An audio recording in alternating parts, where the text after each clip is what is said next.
Assalamualaikum warahmatullahi wabarakatuh. Salam jumpa kembali anak-anakku, meskipun hanya melalui media yang terbatas ini. Semoga kita semua selalu berada dalam lindungan Allah Subhanahu wa taala, senantiasa mematuhi protokol kesehatan, menjaga kesehatan diri dan juga keluarga kita. Dan yang pastinya semoga kalian tetap semangat belajar dimanapun dan dalam kondisi apapun. Oke, ini sebagai ringkasan saja, Bu Etsy akan menyampaikan sedikit ulasan tentang pembelajaran kita selama kurang lebih satu semester yang akan segera kita tutup dengan penilaian akhir semester di bulan ini. Dengan kondisi yang kita hadapi sekarang ini, saya mengucapkan banyak terima kasih atas apresiasi dan atensi kalian untuk mengikuti pembelajaran daring, baik melalui WhatsApp, e-learning maupun Google Classroom. Semua memang ada kurang lebihnya dan semua saya percaya pasti akan mengalami kendala di masing-masing tempat. Tetapi semua kendala tersebut, jika memang kalian, baik saya maupun kalian, itu punya niatan yang luar biasa untuk tetap bisa mengikuti, insya Allah pasti bisa terselesaikan. Responsi setiap berkala saya cek, kemudian saya print out untuk saya nilai secara manual untuk yang uraian, kecuali yang pilihan ganda melalui e-learning penilaian harian, nilainya akan muncul secara otomatis. Dan atensi kalian ya dari 4 kelas yang saya ajar, itu ya ada satu kelas memang yang butuh perhatian, tapi yang 3 kelas lainnya saya rasa sudah memenuhi ambang batas lah, 50% ke atas itu responsi sudah bisa dikatakan bagus. Meskipun ya tetap konsekuensinya bagi yang memang tidak pernah mengirimkan responsi, ya saya tidak tahu akan dapat nilai dari mana. Karena memang saat ini meskipun kita menghadapi kondisi yang seperti ini, mungkin tidak akan ada toleransi karena kita tidak sendiri. Semuanya menghadapi, semuanya berjuang, semuanya niat dengan usaha masing-masing. Jadi kalau memang sudah jelas ada akun dan sebagainya, sudah terdaftar, sudah tahu password, kalau tidak tahu bisa tanya ke guru, bisa tanya ke teman, tetapi kalau memang masih tetap mengabaikan, ya itu sudah urusan kalian dengan Yang Maha Kuasa. Kemudian Bu Esi juga menyampaikan permohonan maaf yang sebesar-besarnya seterusnya apabila dalam menyampaikan pembelajaran mungkin ada kekurangan, karena memang setiap saya tunggu pertanyaan atau apa kalian tidak menginput, ya otomatis saya merasa percaya diri sekali bahwa kalian sudah bisa, karena memang bahasa Indonesia itu dinamis dan tinggal mengulang. Nah, kita memasuki bab 4, bab terakhir, saya rasa bisa kita selesaikan cepat karena memang hanya tinggal mengulang saja. Karya sastra Melayu klasik bentuk hikayat ini kalian sudah tidak asing lagi dan sudah berkali-kali saya rasa menemuinya dan pasti akan merasa karya sastra Melayu klasik hikayat dengan bahasanya yang berbelit-belit susah dimaknai. Memang itu adalah salah satu seni berbahasa. Hikayat itu dikemas dengan kosakata rangkaian kalimat yang indah. Indah karena penuh makna, multitafsir, dan kita harus menggali dengan berbagai macam cara agar kita bisa memaknai. Oh, ternyata ini tuh yang ingin disampaikan oleh penulis.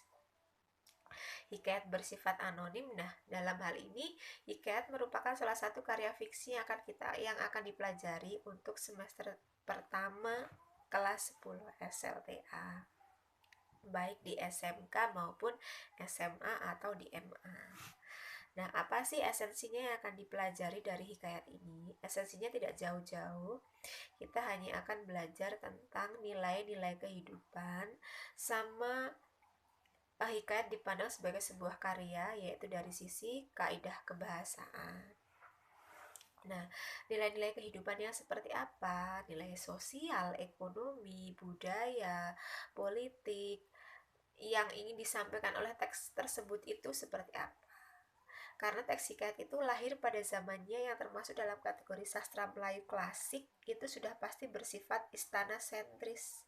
Jadi kalau sampai sekarang itu sifatnya statis, tidak berkembang, gitu, tidak dinamis.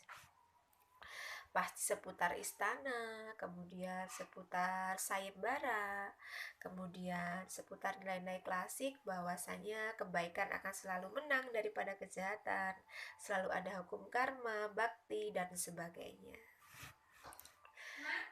Kemudian hikayat itu mengandung segala sesuatu yang sifatnya di luar nalar atau bombastis.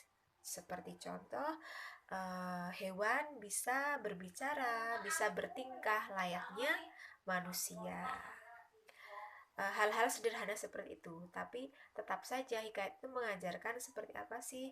Oh, mengajarkan bahwasanya persahabatan itu harus dijaga, bakti kepada orang tua itu harus dijaga, berkhianat kepada saudara itu seperti apa hukumnya, seperti itu.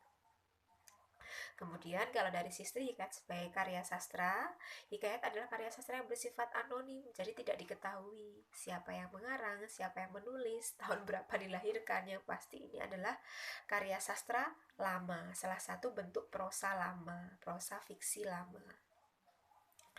Di sini kalau unsur intrinsik saya rasa kalian semua sudah paham mengenai tema, alur, tokoh, penokohan, sudut pandang, gaya bahasa, kemudian latar, dan sebagainya.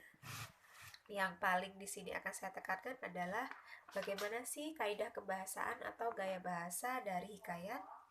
Ada dua pokok yang termasuk dalam kategori gaya bahasa hikayat, yaitu penggunaan kata-kata arkais dan penggunaan gaya bahasa majas. Keduanya digunakan memang salah satu esensi karya seni, yaitu menimbulkan keindahan dari rangkaian-rangkaian kalimatnya. Kata-kata arkais itu kata-kata yang seperti apa? Kata-kata arkais adalah kata-kata kuno, baik untuk penyebutan orang, kata ganti pronominas sebagai status sosial, maupun untuk penyebutan waktu.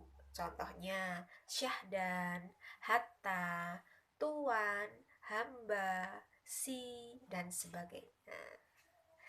Nah, itu kalau untuk waktu dan kata ganti. Kemudian kalau yang lain kata-kata arkais ya seperti bila mana, hendaknya, tatkala.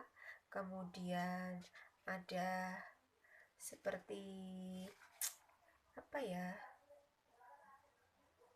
Pengucapan kata-kata yang dibolak-balik susunannya atau tidak asing. Kemudian menerka, banyak pokoknya. Nanti akan saya beri contoh yang lebih banyak biar kalian bisa membaca contoh-contoh kata arkais. Kemudian bisa menganalisis atau mencari dari sebuah teks hikayat itu, oh, yang termasuk kata arkais itu kata ini, dan ini, maknanya ini, dan ini. Kemudian kalau majas, ya ada majas perbandingan, majas pertentangan, kemudian majas sindiran, macam-macamnya ya seperti hiperbola, metafora, dan sebagainya. Asosiasi, majas penegasan, paradoks, dan sebagainya. Biasanya ada, kalau majas dikemas dalam sebuah kalimat. Dalam sebuah hikayat ya ada yang ada majasnya, ada juga yang tidak. Untuk itu kita harus mau membaca. Nah, sampai di sini kalau ada pertanyaan silahkan japri boleh. Insya Allah 24 jam Betsy akan merespon pertanyaan kalian secepat mungkin. Kemudian lewat Google Classroom, di kolom komentar maupun e-learning juga bisa. Ulangan penilaian akhir semester akan dimulai pada tanggal 30 November nanti, akhir bulan ini. Insya Allah nanti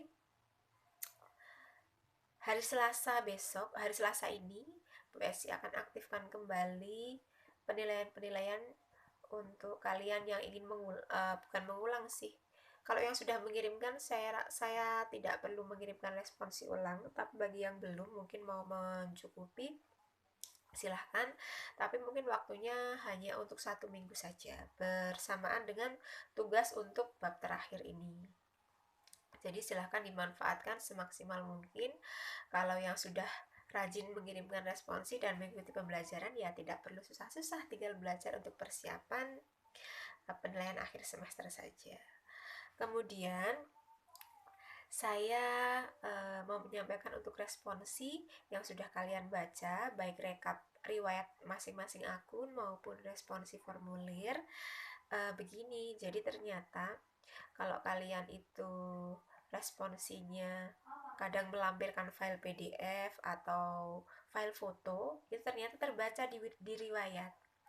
Tetapi kalau kalian submit, memang ada yang terbaca di riwayat, ada juga yang tidak. Tetapi lembar jawaban sudah otomatis terkirim dan sampai. Itulah kenapa Bu Esti perlu mencocokkan dari responsi file lembar jawaban Google Classroom sama lembar jawaban lampiran-lampiran yang kalian kirim. Tenang saja, yang sudah mengirimkan pasti sudah sampai. Kadang satu akun ada yang mengirimkan jawaban berulang-ulang juga sih.